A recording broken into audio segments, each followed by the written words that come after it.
வீடியோவில் பார்த்தீங்கன்னா மட்டன் குழம்பு, ஒரு சுவையான மட்டன் குழம்பு எப்படி செய்கிறதுன்னு பார்க்கலாம்.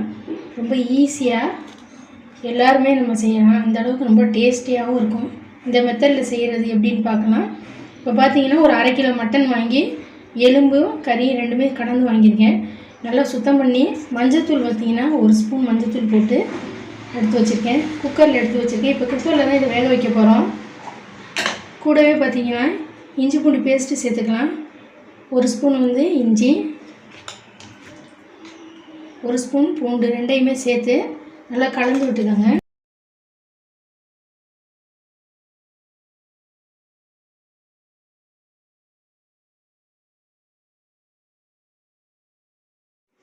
இப்போ இது வேகிறதுக்கு நம்ம தண்ணி சேர்த்துக்கலாம்.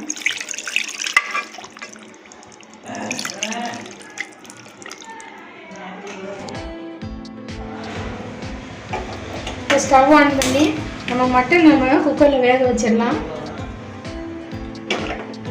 ஒரு 6 விசில் நல்லா விட்டு வேக வச்சு எடுத்துக்கலாம். இதை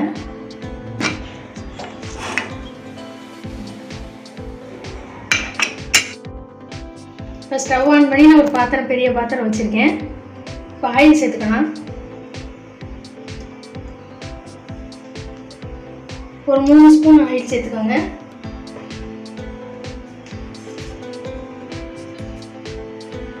ஆயில் நல்லா சூடாகட்டும்.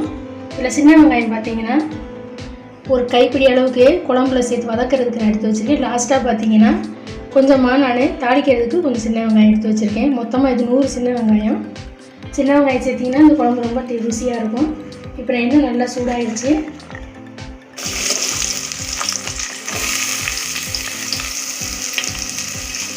இப்போ வெங்காயத்தை சேர்த்து நல்லா வதங்கி வரணும்.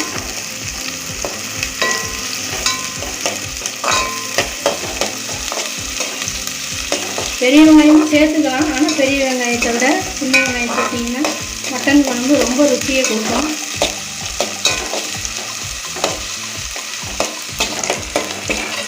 இப்போ பார்த்தீங்கன்னா நல்லா வெங்காயம் இந்த அளவுக்கு கண்ணாடி பார்த்து நல்லா வதக்கிக்கோங்க.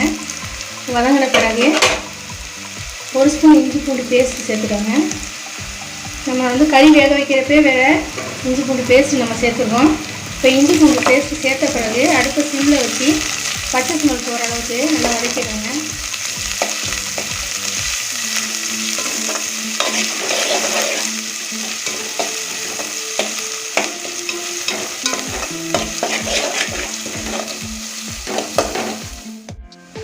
இஞ்சி பூண்டு பேஸ்ட் நல்லா வதங்கிடுச்சு. இப்போ பெரிய சைஸை 2 பழமாக 2 தக்காளி கட் பண்ணி வச்சுருக்கதை சேர்த்துக்கோங்க. இதில் நான் புளி சேர்க்க மாட்டேன். புளி சேர்க்காம தக்காளி பழம் மட்டும் சேர்க்கறதுனால தக்காளி பழத்தோட ஒரு 2 பழம் எப்பொழுதும் போடுறத விட கூடுதலாக 1 பழம் சேர்த்து நீங்கள் கட் பண்ணிக்கோங்க. சின்ன பழமாக இருந்தால் ஒரு 4 பழம் சேர்த்துக்கோங்க. நான் பெரிய பழமாக சேர்த்துக்கிறதுனால ஒரு 2 பழம் நான் சேர்த்துருக்கேன். இந்த தக்காளி நல்லா வதங்கி வரணும். தக்காளி வதங்குறப்பே நம்ம உப்பு சேர்த்துக்கலாம். இதுக்கு இந்த குழம்பு ஒரு 5 பேர் சாப்பிட்ற அளவுக்கு நான் செய்கிறதுனால அதுக்கு தகுந்த அளவுக்கு நான் உப்பு சேர்த்துக்கிறேன்.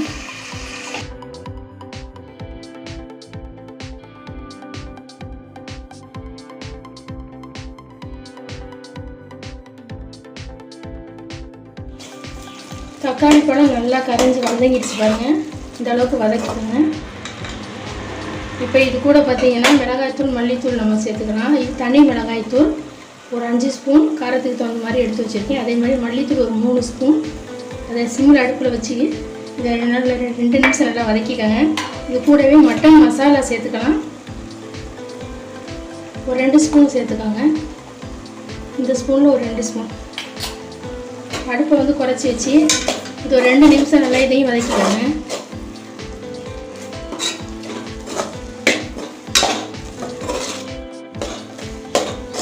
மசாலாலாம் இந்த அளவுக்கு நல்லா வதக்கிட்டேன் பாருங்கள். இப்போ வேக வச்ச மட்டன் பார்த்தீங்கன்னா நல்லா வெந்திருக்கு. இப்போ இதோட நம்ம சேர்த்துக்கலாம்.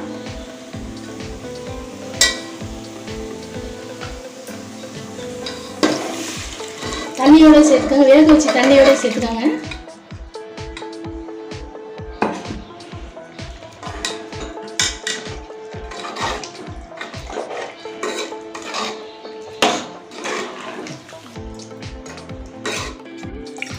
இந்த குக்கர்லேயே நம்ம வேக வச்ச கறியை அதோட இது இருக்கும், இந்த சாறு இருக்கும், அதையும் நல்லா வந்து தண்ணி கலந்து இந்த குழம்புல சேர்த்துக்கோங்க.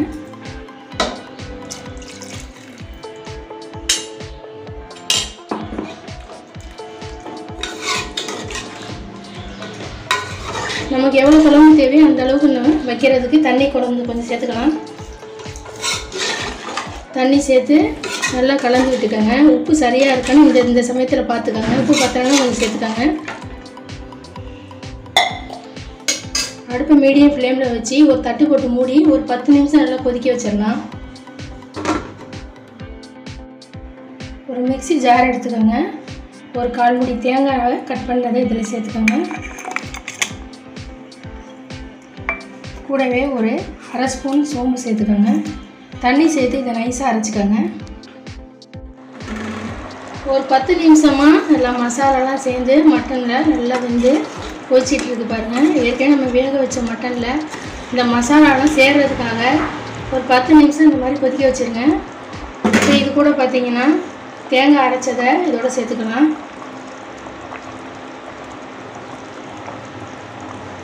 கொஞ்சம் தண்ணி கலந்து சேர்த்துக்கோங்க.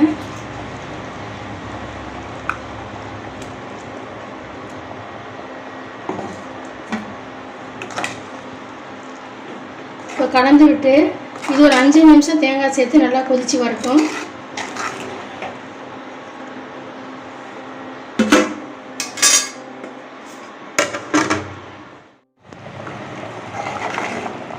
இப்போ குழம்பு நல்லா கொதிச்சிருச்சு, தேங்காய் சேர்த்து ரெடி ஆகிடுச்சு குழம்பு.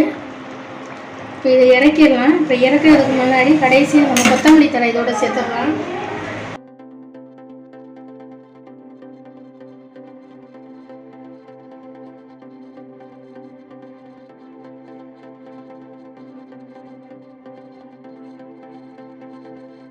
தாளிக்கிறதுக்கு ஒரு சின்ன கடாய் வச்சுக்கோங்க.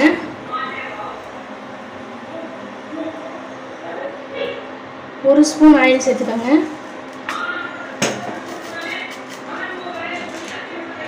எண்ணெய் நல்லா காஞ்ச பிறகு இந்த மாதிரி ஒரு பெரிய துண்டு இந்த மாதிரி பட்டையை சேர்த்துக்கோங்க.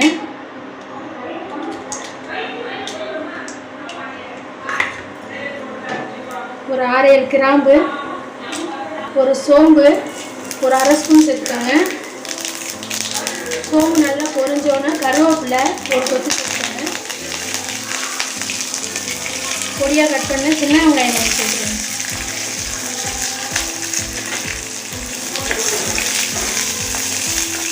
நல்லா வதக்கிட்டு நல்லா இந்த வெங்காயம் பார்த்தீங்கன்னா நல்லா ப்ரௌனாக வதங்கணும். நல்லா வதக்கிக்கோங்க.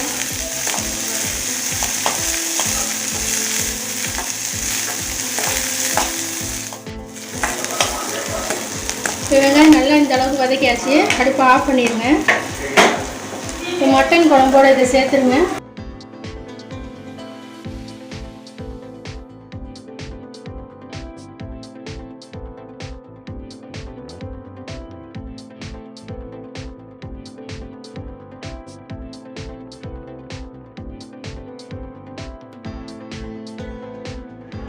ஒரு சூப்பரான டேஸ்ட்டில் நம்ம மட்டன் குழம்பு செஞ்சாச்சு பாருங்கள். இதே மாதிரி வீட்டில் நீங்கள் செஞ்சு பாருங்கள். செஞ்சு பார்த்து எப்படி வந்துச்சுன்னு கமெண்டில் போடுங்க. வீடியோ பிடிச்சா லைக் பண்ணுங்கள். நம்ம சேனல் சப்ஸ்கிரைப் பண்ணுங்கள். தேங்க்யூ.